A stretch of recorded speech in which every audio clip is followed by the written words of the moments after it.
Carlo for a second because he wrote a historical novel about Sicily and the uprising against the French, which I found absolutely fascinating because there were things in there that about Sicily that I had no idea about.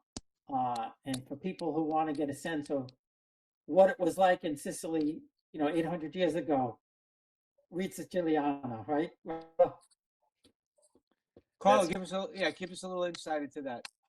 Well, the novel Siciliana is based on an event called the Sicilian Vespers Uprising. It took place in the year 1282 when the Sicilian people actually rose up against the French occupation that essentially dominated the island at that time. And allegedly, it was started by a young woman who pulled out her blade and stabbed a French soldier, crying death to Yeah, the and that yeah. sparked the broader rebellion. There are actually there are conflicting accounts of how this happened, but I chose to focus on the young woman's story just because that had the most drama, in my opinion. But again, like back to the idea of changing stereotypes, I feel like it all does start with history, understanding our history, understanding the various conquerors that kind of took over Sicily over time, from the Normans to the Arabs to the Romans. There are so many eras in Sicily that are go beyond just the mafia, right?